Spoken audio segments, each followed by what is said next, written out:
is Vasilis Bakopoulos. I'm the head of research for the Mobile Marketing Association.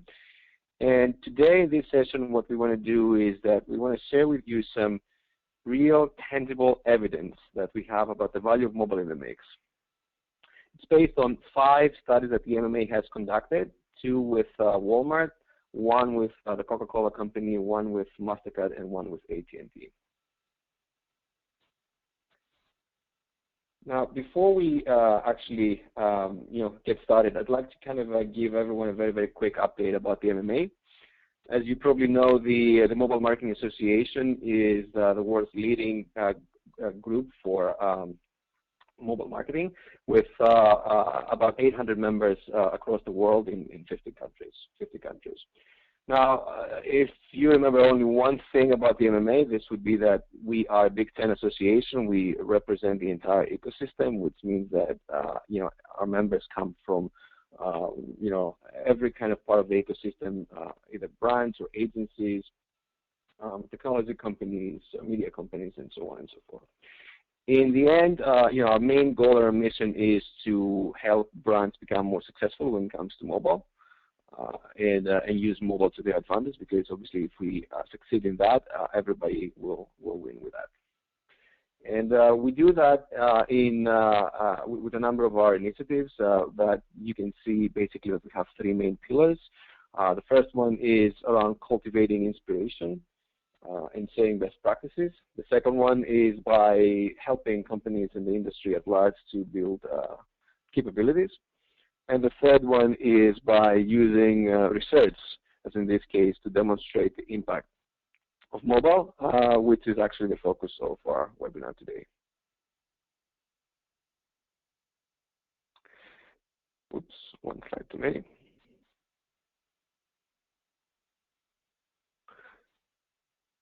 Maybe I have a little bit of a problem with going back. One more.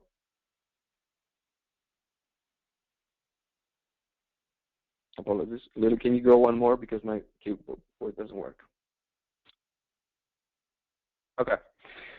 One more, please. And one more. So today we are joined by Rex Briggs, the CEO of Marketing Evolution, the company that has been leading the design and the execution of these studies, and who will be sharing with us some of the most important takeaways from these set of studies. Kind of a few more logistics before we get started.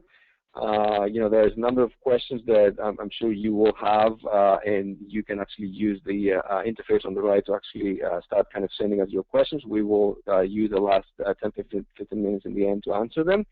The presentation will be available after the end of this session, and this webinar as well will be available for later viewing, so we will be sending you a link right after the end of the session. And with that in mind, I'm just going to turn it over to Rex Briggs, CEO of Marketing Evolution, to walk us through the deck. Great. Well, thanks, Vas. And I scanned through some of the folks that are on this call, and I see a number of friends on that list, and welcome, and I'm looking forward to sharing these findings and insights with you. So, I'll really start off with the standpoint that I think we all know is true, which is that this really is the greatest transition that we are seeing in consumer behavior. Smartphone penetration is up.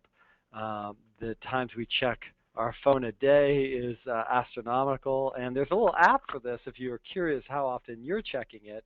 And I just got the Apple Watch, of course, the day it came out, and I'm checking the devices and information even more now.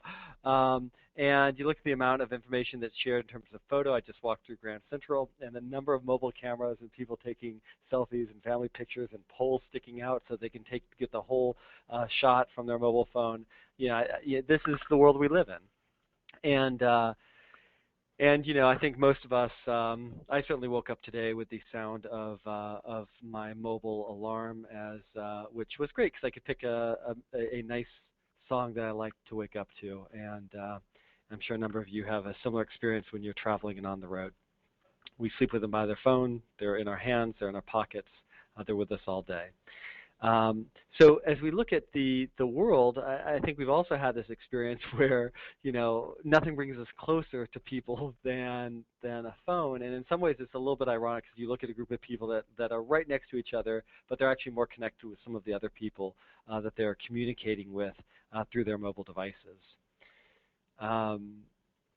So, the question that that I saw framed up, and this came from a presentation that was a while ago, where we were asked a question: well, how big is this mobile opportunity? Is it, and the Dr. Evil coming back saying, is it $1 million, $1 billion, a gazillion, dollars? How big of an issue is this? And we're going to address that question of what is that full value, and really try to put some quantification around it based upon these case studies and aggregation of the analysis. It's I think what you'll see is it's not the $1 million. It's really more in the neighborhood of the $1 billion. And for many brands, it can be a significant game changer if they are further out ahead of their competition in making that transition. So as you think about the value for your business, I want you to think about a couple key points. And one of them, we'll just make the general point that mobile can help you meet your marketing goals, and we'll address that question, show how that's true. The second question is, what is the optimal mobile allocation for my campaign? We'll show you some insights of what we're learning about on that front, and we'll also address the question of how can I make my mobile investment work harder. And that's, in fact, the last point that I'm most excited about, because there's just so much insight that we've gathered here about what makes mobile work and how to make it work better. And I'm really looking forward to sharing that section. So let's talk very quickly about methodology. And if you want to go deeper, by all means, you can follow up with VAS or with Marketing Evolution, and we can take you through it. But really, one of the challenges that we've had is that mobile's been difficult to measure. The lack of really granular data and marketing context has been a challenge in many of the different type of research mechanisms.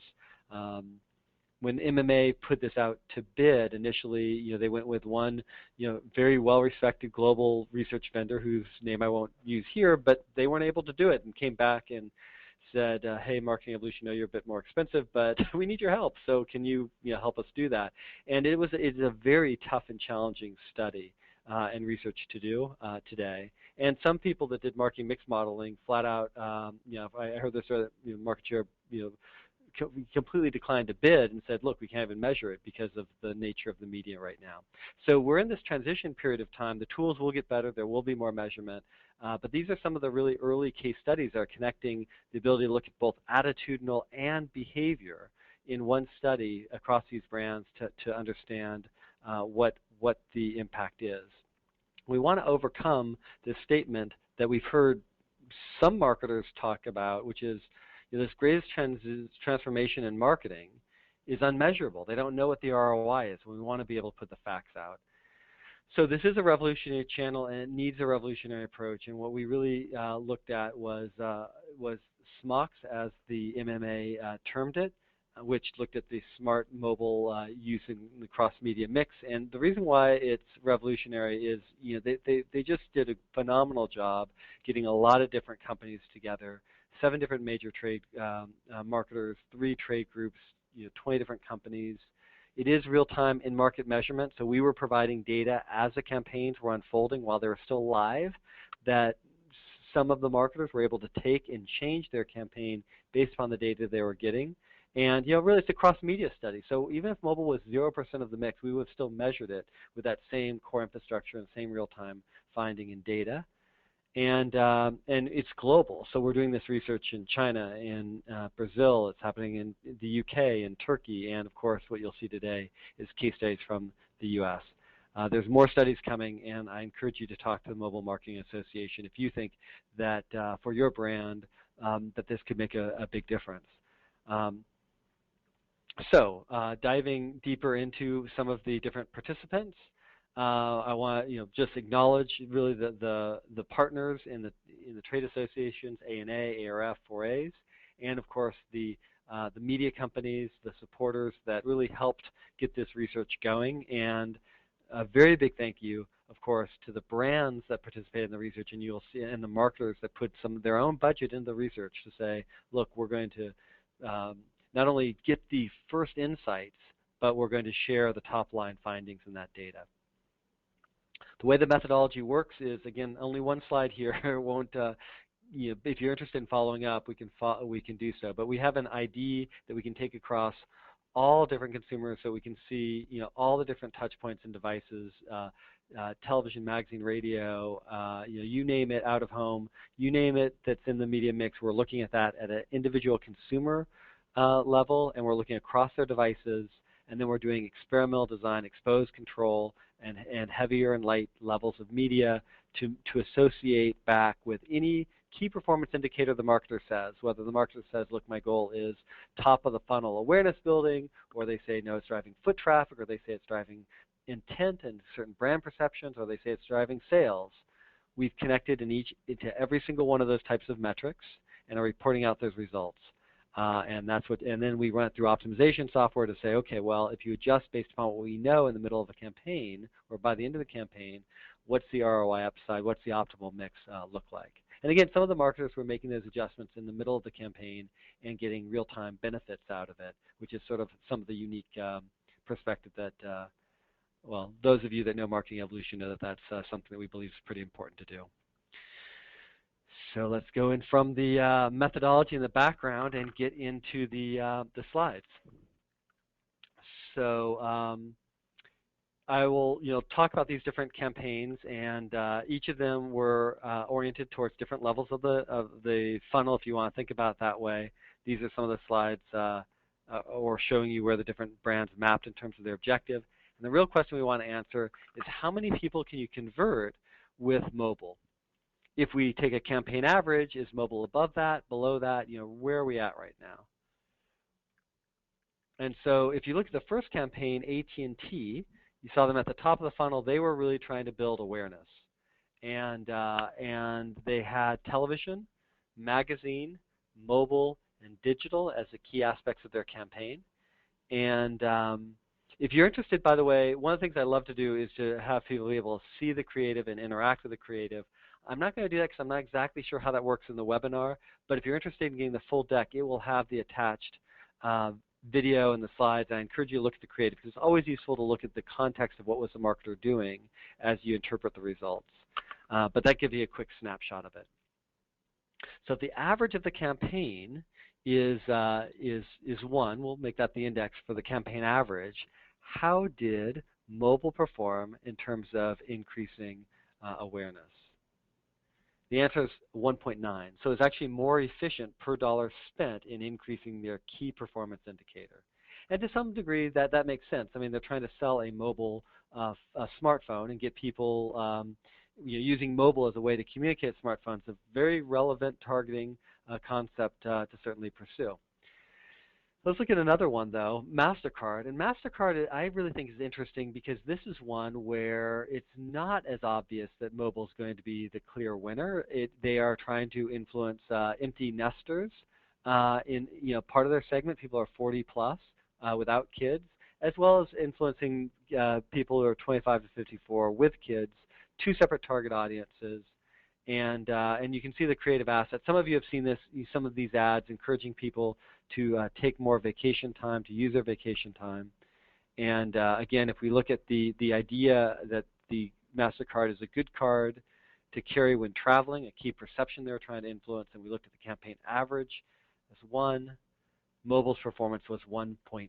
Again, more efficient in terms of delivering return on investment on that key performance indicator. So let's go ahead and look at another campaign here. We'll look at Walmart. And Walmart was now going further down the funnel. They're focused on purchase intent. They're looking at moms, 18 to 49, with school kids. And they have a variety of messages from the television ads that feature some of the different products that you could buy for back to school and how they help bring that all together, to their mobile units, and digital and FSIs, all part of what we were measuring. And the mobile units, Try to click here and see if it works, because I really would love for you to be able to see it. Let's see what happens here. Okay, good. So this gives you a little bit of a zoom-in shot here. You see some things that look like traditional banners and very clear messaging. Walmart, well branded throughout. Smarter as a key concept, and whether that was breakfast, lunchtime, dinner, the savings as an emphasized word. But what I also want you to pay attention to is the ad over in the bottom right corner that shows some of the products that they have, tagged Walmart, and then above some of these these different examples here, the logo, a clear package shot, some text around that, delivered in stream as people are reading that mobile message. So that native and what's popular in native and social media aspects. These are important for you just to think about that context, because as we look at the results and see how they performed, what we found was that, again, index of intent to shop back to school for grocery, index of 1, we see, again, much more efficient. 1.9 is being the index from mobile, so much more efficient. And I think a lot of it's because that they clearly communicate some of the key messages. And I'm going to come back to some more of the points around Walmart and unpack that a little bit further when we talk about some of the other results. Fourth case study. Now we're looking at Gold Peak, a Coca-Cola brand. It's one of their new brands that have achieved the $1 billion point. They're trying to build awareness, image, purchase intent, and sales, and we're connecting it all the way to physical sales in the offline world. And they have television, print, digital media, and out of home. And all of them are, as you can see, are well integrated with the creative message across all the different platforms and environments. And age 25 to 49 is the target audience. Now, when we look at the top of the funnel point, with what we see is an incredibly efficient way of getting that message and communicating it with mobile. 4.8 index compared to the overall campaign. That's just really off the charts. And then the homebrew taste, that key perception, again, that similar ratio that we've seen in some of these other campaigns, 1.8 times more efficient. So really delivering more value compared to its relative to its budget and investment. So efficient way of getting across that core message, both of building awareness and their core brand perceptions. Now, connecting it over to sales, Coca-Cola Company has been a bit more sensitive about sharing exactly how the sales data. Again, we connected it to offline sales at individual respondent level, looking at exposed control, and the share of the budget was 5%, but the share of the sales delivered incrementally because of mobile is 6%. So clearly punching above its weight all the way from attitudinal awareness, attitude perception, and sales behavior. So when we come back to the question of can mobile help me meet my marketing goals, I think that the resounding answer is yes.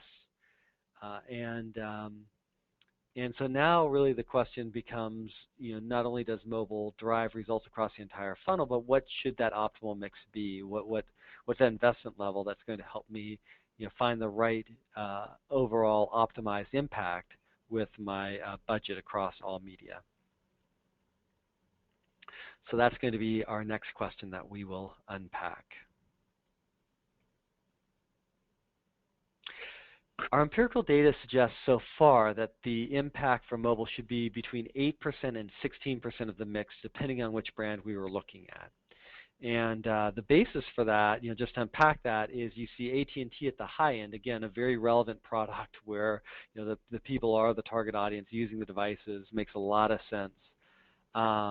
And then you see the 8 to 10% range from MasterCard, Walmart, and Gold Peak.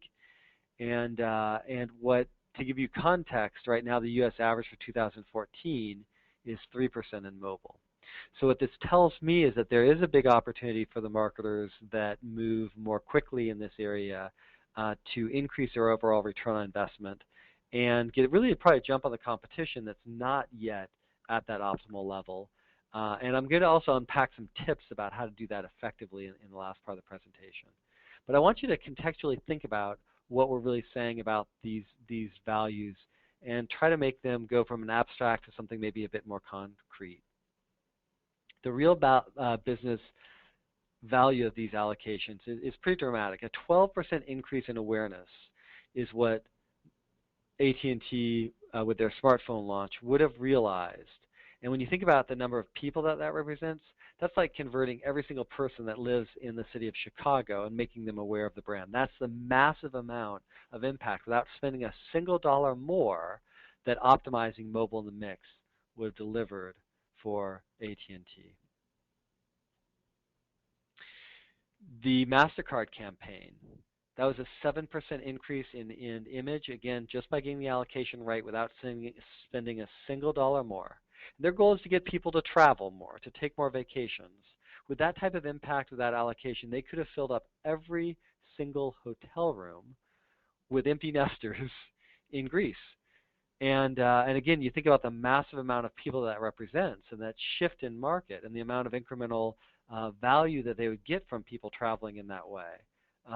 That's a meaningful number. So big impact in terms of changing people's perception. If you think about the reallocation of mobile in Walmart's example, double-digit lift in purchase intent, which is our key metric, 15% gain without spending a single dollar more. You could buy school supplies for every single child in New Jersey. I mean, that's the number of people that you're influencing without spending a single dollar more as mobile's optimized in the mix.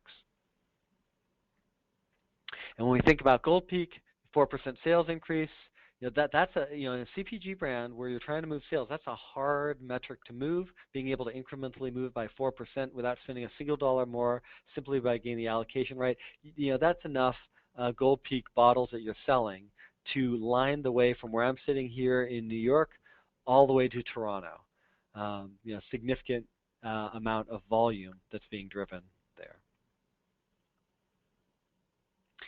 So the point is that the optimal mobile mix from what we're seeing now is really getting it into the range of double digits. And that's really what marketers should be aiming for. And I'm going to show you why I think it should be in the double digits based upon unpacking some of these insights and showing how you can achieve higher overall business results based upon what we learned about how to make mobile work harder. So the next key question is, how can I make my mobile investment work harder? And I'm going to unpack 4 main areas today. I'm going to talk about the format, location, time of day, and creative. And I'll spend the most time on format because there's a lot of interesting insights. And really just to be humble about where we're at today in the analytics part, we have so much more to learn. So if you have other great ideas or other things you'd love to see tested or measured, number one, I'd love to hear from you. I'd love to get a chance to work with you, whether it's in the Mobile Marketing Association or just informally over brainstorming, how could you get that information. This is a part of the research that excites me the most because we're unlocking new value. So let's talk about format first. In the format part, if you look at the AT&T study, we had the opportunity to take pretty much the exact same ad, but in different ad sizes. And what we know about that is you pay more for a larger ad. You pay 50% more, so an index of 150 compared to the banner at an index of 100. So what is that effectiveness? Is that worth it? The answer is absolutely. There's a 250 index in terms of effectiveness. So you have better ROI currently based on how the pricing works for those larger ad units. So that might play a larger role in your mix. We looked at audio formats, and again, you pay more for audio, 2.5 times more than that mobile display unit. Is that worth it? Well, in Gold Peak, we found that it was worth 3.5 times more. And so it is worth the upcharge. Having audio play an important part in that mix has value. We looked at mobile social. And here you're paying pretty much the same. It's just sort of a different delivery format. And what we found was that at mid-frequency, it had better value, 50% more value. What was interesting, though, is that if you continue to run the frequency out, it comes back to break even. I want you to think about that difference and why that might be the case. And what we're seeing is that if you have lower frequency, you have higher ROI, which means that you're hitting diminishing returns at an earlier stage. And that means that typically that happens in situations where the message is more noticeable, people are paying more attention to it, and therefore they get that message at a lower frequency. It doesn't need as much repetition. It also implies that if you are going to have repetition, you are going to have more frequency, you're going to want to rotate your message and take advantage of the fact that people already got your message after the first couple times you showed it. And if you do that well with the mobile social part, then you end up back with these results I showed before with a 50% increase in value in ROI.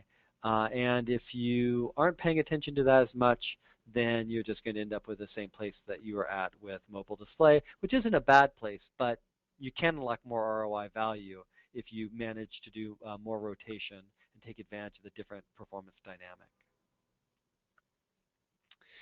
Mobile video, 3.2 times more expensive than a display unit, given the data that we saw in these live case studies.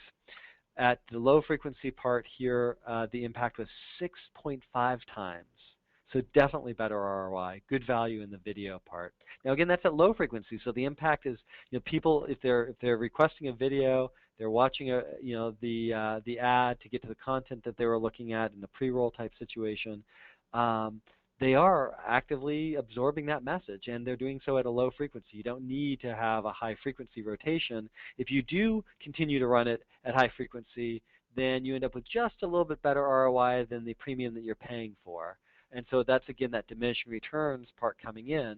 If you want to unlock the most value, manage the frequency at a lower level for video, or have more rotation, maybe sequence your messages, tell a story, take advantage of the fact the way people are consuming this media gives you some unique opportunities to have higher ROI and better value. Now, I want to compare mobile video to television for a moment, because it was really actually surprising to me as I looked at the pricing that these marketers in Walmart paid and what happened in this case.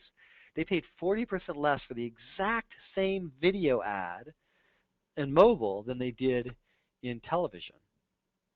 So how did it compare in terms of effect? 4.5 times more impactful at that low frequency. Wow. So that was that's a lot of value to be able to unlock there. And again, you want to do it at low frequency because, again, people are paying attention to the message, same dynamics I just explained before. And so if you run up high frequency, you lose some of that ROI advantage. Mobile display. You pay 5 times more than mobile display to go into the mobile native formats from what we saw in this case study. And so is it worth the upcharge? The answer is you get 1,000 times more, 10 times more impact from that in-stream native mobile message. And again, remember the pack shots for Walmart, and they did a very good job what they're communicating, and so really a very strong value equation. And again, that happens at a low frequency because people are more attentive to the message. They're reading it in-stream. They're more likely to see it. And if you go to high frequency, then you lose some of that advantage. In fact, you end up not getting the ROI and losing ROI if you use mobile native in the wrong way. The right way of using it would be to certainly rotate messages and take advantage of it because of its higher ROI and higher value. The wrong way of using it would be just to keep playing the same message again and again and again. If you're going for something where you want to play the same message again and again and again because you're trying to get a recency effect or something like that, then really mobile display is going to be a better choice in your mix. So, again, rolling back to these key points here, you should think about the different formats as a mix of different formats and what's right for your objective instead of one format, all or nothing. Instead, it's really about getting the balance of the mix right. What I'd suggest is that you can think about the characteristics of display as building impact gradually. Social and audio have a stronger impact than display, and it builds, but they also build impact gradually. So recency can benefit from display, social, audio. Video and native are stronger than display, and they build impact faster and have that characteristics of earlier diminishing returns and require more rotation of content to really unlock the most ROI. So the benefits you can see here in this slide for display, social, and audio is really it does benefit from repetition. So if that's part of your strategy and what you need, great way. You're going to more weight display and social audio heavier in your mix.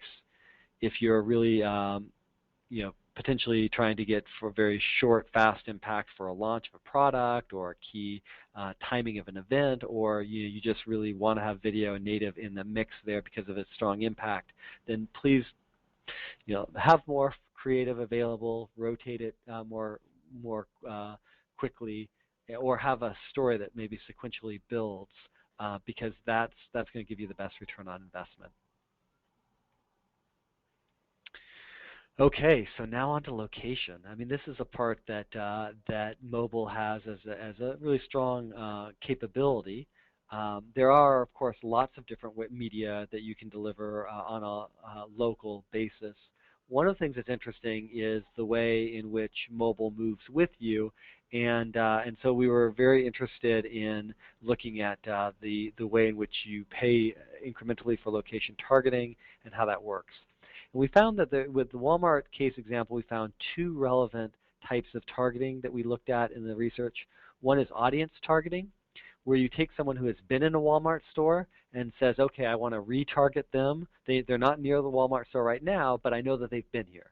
So I'm going to deliver the message to them. I'm going to try to influence their future attitudes and behavior. In fact, I'm going to try to influence their foot traffic to get back to the store.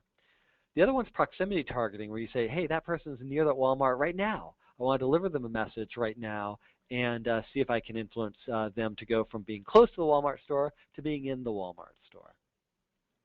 So if we compare this to mobile display at 100 index, then you pay a 50% premium for the audience targeting.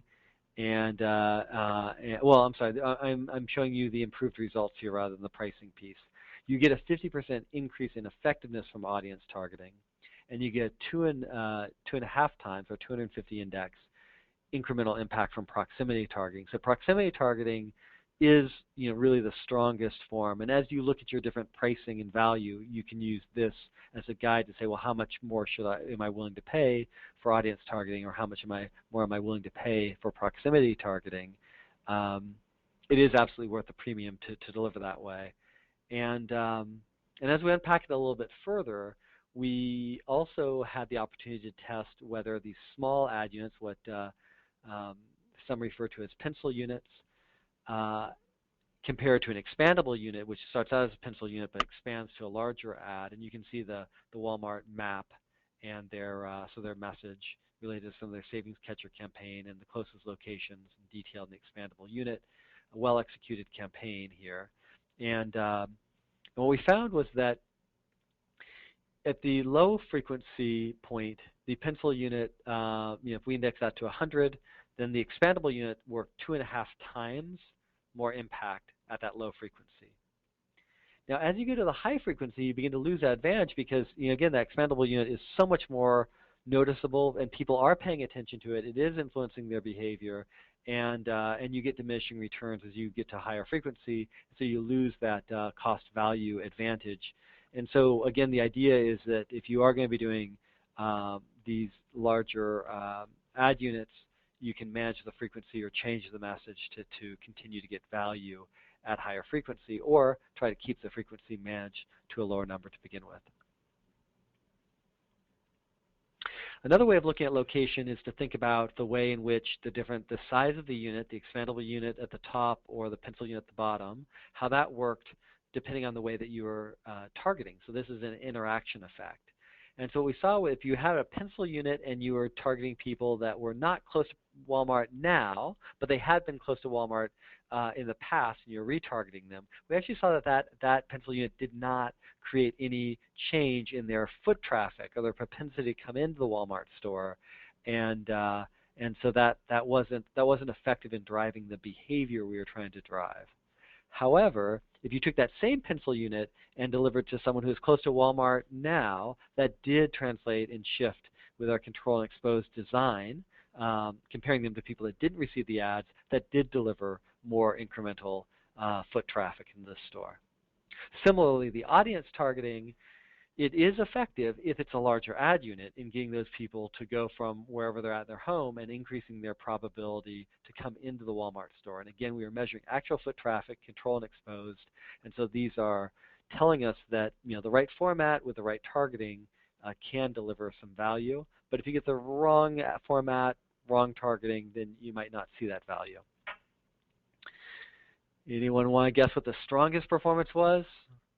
Yep, that last box there. If you can proximity target someone with a large ad, you get the biggest impact and lift in terms of driving foot traffic. So that's location, and again, a lot more for us to learn on location. Very excited to think about how it, what more we're going to learn about location going forward. I will now turn to time of day. And time of day we were able to look at for one of the brands where it was a very relevant, some of our other research that Marketing Evolution has done. And we were able to look at day of the week and time of day. And for this particular brand, they're, without targeting and with targeting, if you do it by day of the week, there was about 30% incremental value, because for this particular product, it was bought more during certain days of the week than others, and so delivering and targeting accordingly increased the overall impact by 30%. In terms of time of day targeting, this is a product, again, this is one that's sort of not one of the case studies in SMoX, but it is some of the work that we've done in mobile with help from MMA and other partners to get this research in there. And so we want to share it because I think it has some good insights and value to it. This is a product that does have a more of a time of day consumption to it, more impulse. You could think of it being a repertoire that people choose from, and being able to try to influence and shape that choice. Time of day we saw having a huge impact here. So 1,290 is the index, so almost 13 times more effective when you delivered the message during the relevant window of time. And so if you have a brand that follows those same type of patterns, and consumption happens at different times, or people are out there purchasing it at certain times, and you have some dynamic around that, then I think time of day and potentially day of week can be a valuable way for you to increase your return on investment. So we'll talk about creative. Creative is one where, to be honest, there wasn't a whole lot of A/B split testing in these research. We were really just happy that the brands had a mobile ad there for us to measure, period. And I think now as these brands are getting, really have that data in the research, we're seeing them go back and say, hey, we're going to create more creative next time. We're going to be doing more A/B split testing. And so we're getting a little bit of a hint of what we can see as the power of taking advantage of the creative impact. And I hope that you all will do more A/B split testing and learn and create more advantages based upon that. We saw a 20% lift when we did do the A/B split testing, where we had really two very distinct types of message communication. And that's on the low end of what I would expect. I think that there's more upside from doing A/B split testing than what we saw in this one case.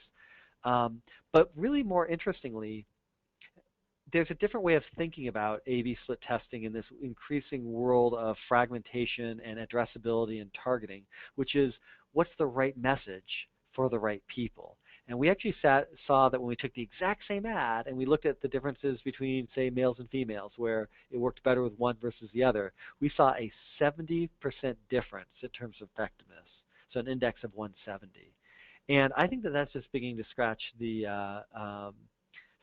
surface, because as we've done more and more work at Marketing Evolution around real-time optimization for marketing campaigns, and we get a week or so into the campaign and we look at who's this message really working with, and finding that profile and then figuring out how to retarget to that profile or rebuy media or change a creative rotation. This is a huge upside in every single campaign and work that we do. So I think when you combine that, I might have a few more creative tests to be able to run with, and I can figure out who I want to deliver that message to, and I can mix and match the A/B split testing accordingly. Then where you end up is you end up with an area where you can really increase your ROI quite a bit with creative and targeting in combination. So just to give you a summary, what we saw in this research is a 20 to 40% increase by format. We saw leveraging location and targeting 20% there, leveraging context 20%, building on creative 40 to 60%. So you can safely assume that we could increase the ROI by, you could double it, maybe even triple it. So between 100 and 160% improvement if you take all the research that we found and you applied it back to your brand and did some of the real-time testing we were talking about and optimized accordingly. And so what that tells me, first of all, I think that that's actually conservative because that's just taking the experiments and the research and measurement that we had in these cases.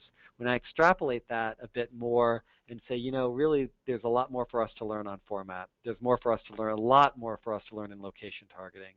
We're already seeing how context targeting can be effective. We think there's more upside there as well for brands. And there's certainly a lot more with creative and A/B split testing, creative and relevance targeting. Right people, right message.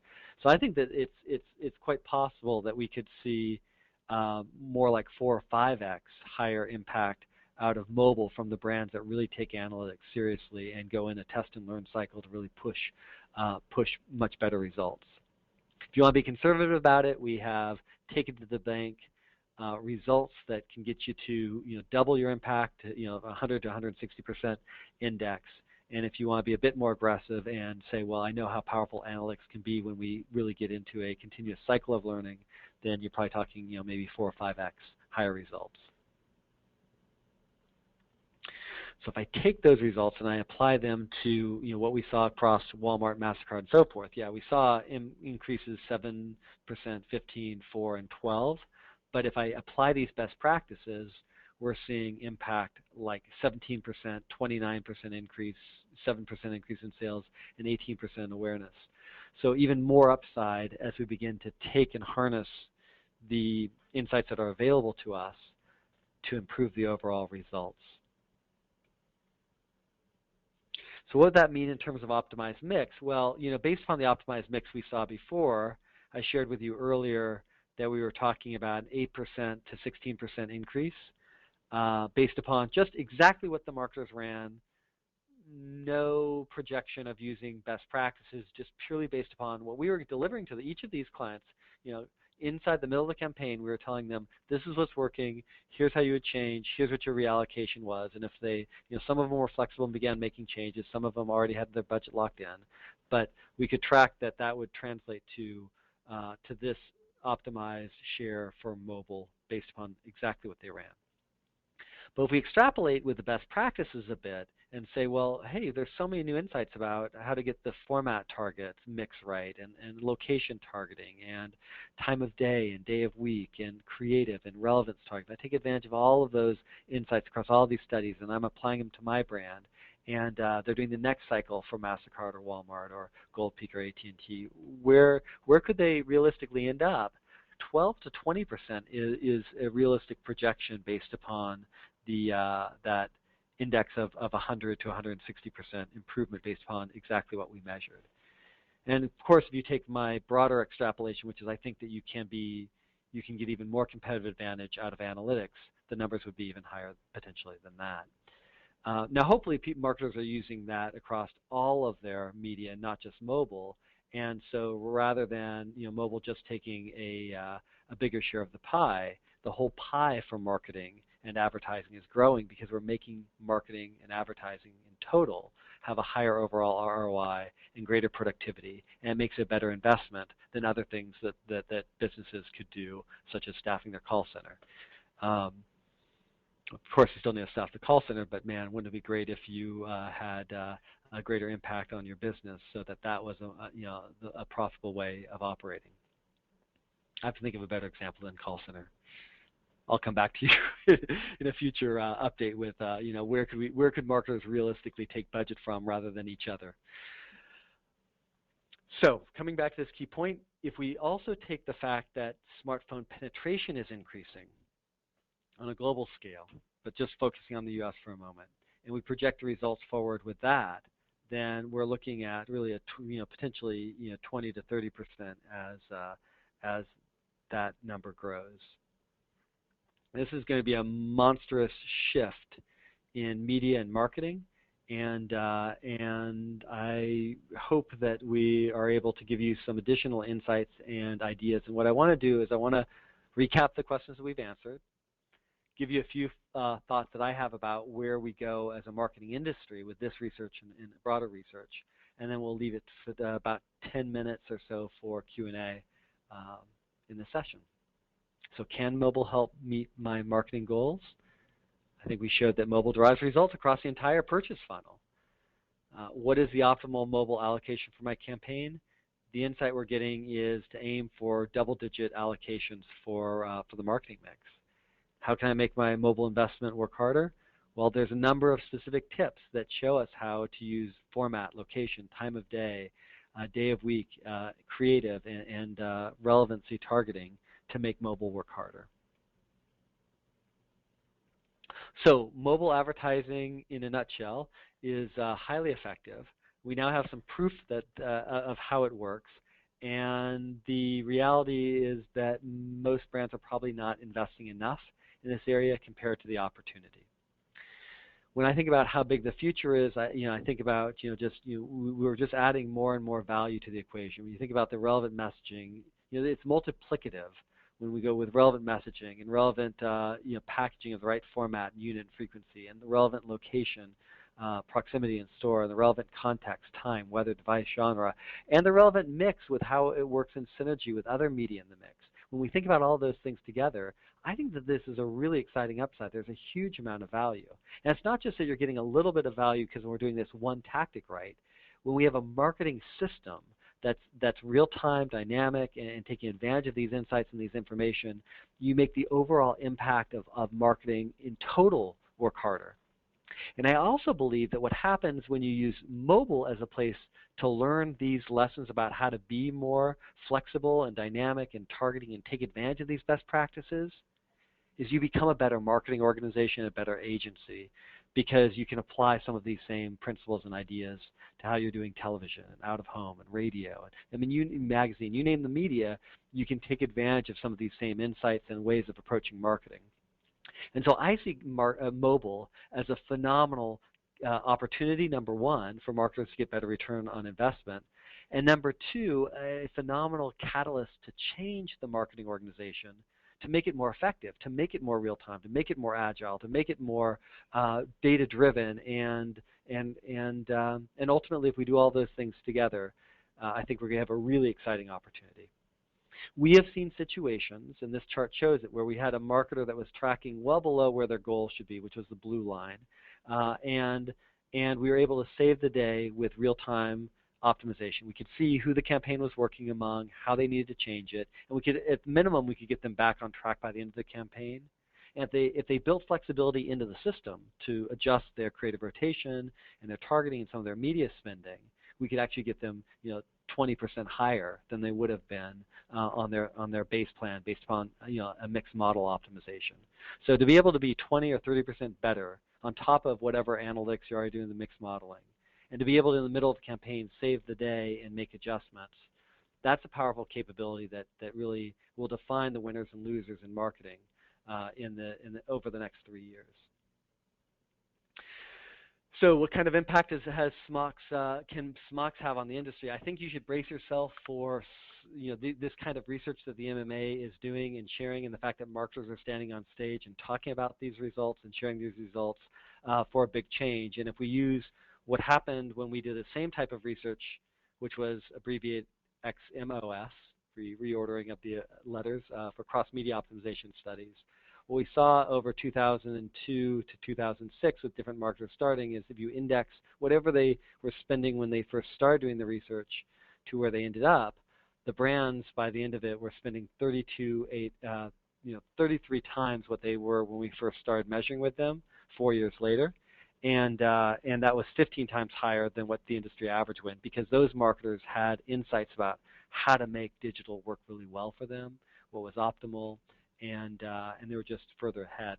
And they were able to actually share those insights oftentimes with other brands inside their brand group, and those brands and the corporate family grew their share of their spend at a faster rate as well.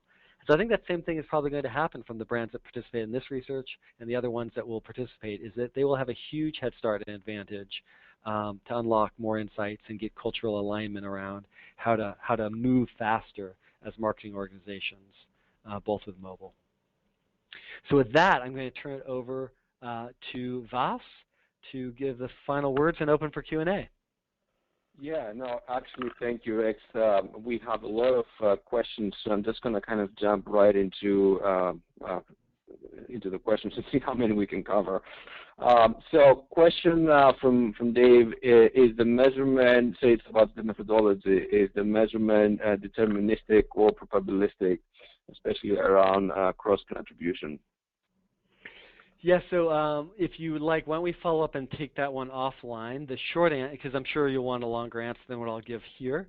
It's a design of experiments that underlies the methodology. So we have exposed and controlled people live in market, and so to a large degree, it's observational. We see expose, control impacts, but then we do some modeling to then say, okay, well, if we project those impacts to the entire marketplace, then what does that look like? Question from Stefan. How do you calculate the efficiency index for the KPIs that you measured? I believe it's back to be 1.9, 1.7, 4.8, and all that. Oh yeah, so what we do is if you're trying to influence an upper funnel metric like awareness, we count the number, or say a brand perception, like homebrew taste for Gold Peak. What we are calculating is the total number of people that incrementally increased on that homebrew taste from the campaign, and then we divide that number by the cost of the media, and that gives us the number of people influenced per dollar spent. And then we compare that on average for the campaign to, well, how many people did mobile influence per dollar spent. We've written about that in greater detail in some of our other reports, how those calculations work, but they're very straightforward. And what that allows you to do is it allows you to do what we call ROMO, return on marketing objective, where you can have an ROI efficiency part on a branding metric, or you can have it on sales. It'll work the same in the calculation. Thank you, Rex. I believe that hopefully answers. There was a similar question from Kevin around how do you determine lift and ROI and impact. So that hopefully covers that. Question from Julia. Using Coca-Cola as an example, how did mobile compare to other channels in terms of driving upper and lower funnel KPIs?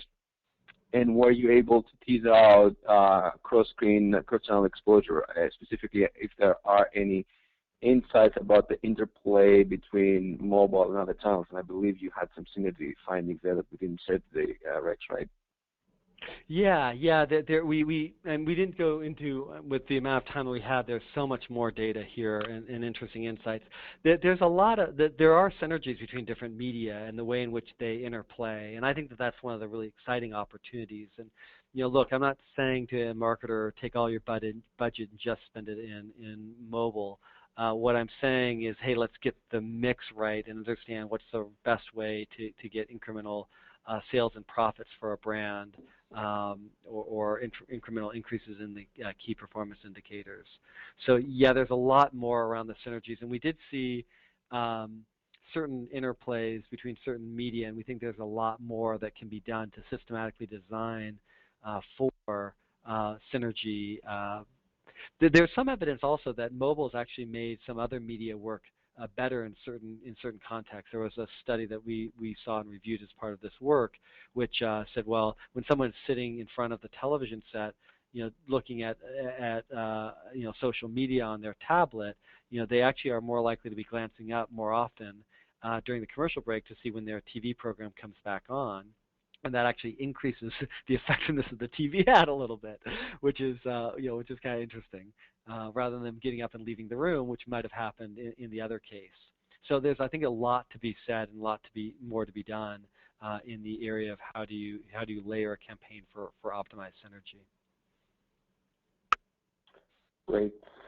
Next question is from Lily. The question is around in-app advertising and basically how do you kind of overcome the usual problems that you have to track